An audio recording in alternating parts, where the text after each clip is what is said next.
Isolda Taide, la primera pregunta que te quería hacer era precisamente, seguramente moriré y no sabré hasta qué punto el sexo, el género y todo eso está cambiando la percepción de la humanidad, digamos, ¿no? Es decir, yo antes decía hombre o mujer y hoy no sé exactamente qué decir. ¿Qué tienes que decir con respecto a eso? Creo que más que el sexo o el género estén cambiando, creo que lo que está cambiando es cómo lo estamos empezando a percibir nosotros los Ujú. humanos, las personas, ¿no? Siempre ha habido variaciones, ¿no? En el reino animal y por lo tanto el hombre al ser un ser del reino animal, pues también está dentro de ese tipo de variaciones de diversidad dentro de la misma naturaleza. La única diferencia es que últimamente se habla más, hay más información a la mano de todo mundo y bueno, el Internet y la tecnología ha definitivamente ayudado a que esto llegue más rápidamente a las manos de las personas. ¿Tú crees entonces que en el siglo pasado había alguna chica o algún chico con disforía de género? Claro que sí, las personas transgénero e incluso no binarias han existido desde el inicio de los tiempos. ¿Qué es lo que pasaba antes? Que no había ese lenguaje, no había esa palabra para autodefinirse, ¿no? E incluso en años recientes yo he tenido oportunidad de platicar con personas, ¿no? Que hoy por hoy son adultos jóvenes, ¿no? De 18, 20, 21 años, que me decían, yo me sentía así de chiquito, ¿no? Yo pensé que era gay o yo pensé que era lesbiana, pero realmente yo nunca cupe en esas definiciones, porque no es que yo me sintiera atraído a alguien. Hasta ahora, hasta hoy en día que escucho la palabra transgénero, es que entiendo cómo soy, qué es lo que soy y cómo me puedo autodefinir. Estamos hablando con Isolda Taide, quien hizo el prólogo de este libro maravilloso, de este libro que me parece a mí que es uno de los primeros que yo he visto, no sé si hay algún otro, que lo que hace es aclarar precisamente todo el tema del transgéneros y sobre todo las infancias trans. Es un libro escrito por Stephanie Brill y Rachel Paper. Cuéntanos quiénes son ellas y háblanos un poco de este libro.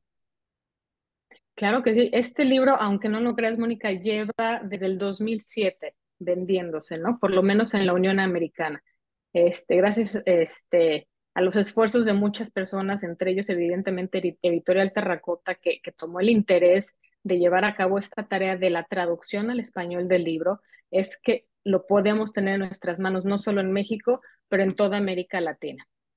Eh, Rachel Pepper, Stephanie Brill son dos personas que son terapeutas, psicólogas y al mismo tiempo también son trabajadoras sociales en Estados Unidos, que su experiencia las ha llevado a tener mucho contacto con personas, con familias, con hijos, hijas o adolescentes transgénero o no binarios. De ahí que su trabajo derive o esté basado en toda esta experiencia del día a día, ¿no? De lo que ellas han visto, de lo que han percibido y más que nada del escuchar de viva voz de las familias, cómo se sienten y qué ha pasado, ¿no?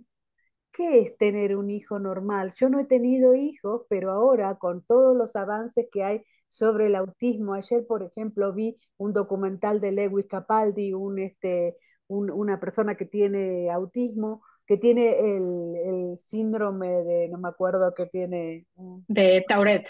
exacto, exacto. Y leo, por supuesto, este libro y hay cada vez más especificaciones sobre sobre ese hijo que vas a tener, digamos, ¿no? ¿Qué le podías decir a los padres en estos momentos? Creo que lo valioso de este libro es que no solamente puede ser leído por padres y familias, es un libro que está escrito de manera tal que el entendimiento, que la entrega de esa información es de manera muy sencilla y muy desmembrada. Es decir, no tiene que ser uno psicólogo, sexólogo, doctor, para entender de qué estamos hablando, ¿no? Se utilizan palabras bastante comunes, bastante que realmente son del día a día para que cualquier persona, sea familiar, sea padre, pueda entender qué es lo que está pasando en el momento de encontrarse con una infancia o una adolescencia atrás, ¿no? Eh, Al ser un manual, efectivamente también es útil para cualquier persona que en el ejercicio diario de su profesión, sea un maestro, sea un pediatra, sea alguien que se encuentra en el mundo de leyes, ¿no? En cualquier momento puedan encontrarse con casos de infancias o adolescencias trans y por lo tanto puedan entender de qué estamos hablando, puedan entender que es una gran diferencia hablar de orientación sexual, que es gran diferencia hablar de identidad de género y también de expresión de género. Entonces, este libro nos define, nos lleva de la mano desde la parte más básica, que es la definición de estos conceptos tan básicos y que usamos al día a día sin intercambiar, ¿no? Que no sabemos ni siquiera usarlos en la manera adecuada, hasta qué pasa, cómo dar apoyo, ¿no? A esa infancia, adolescencia trans, desde un apoyo dentro del el ámbito escolar, dentro de la familia extensa, ¿no? Que como sabes, en América Latina, nuestra familia extensa sí es una parte muy importante de nuestro núcleo familiar. Entonces, creo que eso es lo valiosísimo de este libro, que puede ser leído por todos, independientemente de que tenga alguien un hijo o una hija trans. Ahora, hay muchísimas voces en contra, todavía hay muchas, muchas voces en contra. Hay gente que dice, hay que dejar que los chicos expresen su sentir, si es mujer, si es hombre, en la infancia y luego ya se verá cuando son grandes. Y hay otros que niegan totalmente esta, esta inserción un poco en la infancia y en la adolescencia trans. ¿Qué dices con respecto a eso? ¿Y qué dice el libro? Mira, creo que y mi pensamiento, mi manera de pensar va muy de la mano del libro. Creo que tenemos que encontrar a esa gente en el momento emocional y mental en el que está. No cabe duda que generaciones como la mía y generaciones todavía más altas, ¿no? Nunca se nos dio esta información en la escuela, nunca. Bueno, si llegábamos a que nos explicaran orientación sexual o incluso que nos explicaran a la anatomía humana, era como un milagro, ¿no? Dentro del ciclo escolar. Entonces, ¿cómo pedirle a alguien que nunca ha tenido esa información a la mano, el que entienda de primera mano de qué estamos hablando, que estamos hablando de identidad de género y que efectivamente un adulto trans fue una infancia trans? A mí me causa mucha risa que la gente dice, es que hay que dejar que cumplan 18 años. Cuando cumplan 18 años, entonces ya pueden decidir lo que quieran ser. No es una condición que surge milagrosamente cuando uno cumple 18 años, ¿no? No es algo que me levanté hoy en mis 18 años y digo, hoy quiero ser mujer, hoy quiero ser hombre. Son personas que han sido infancias, adolescencias trans. Que hoy en día haya más lenguaje, haya más información a la mano, es diferente. Ahora, ¿qué le diría yo a estas personas?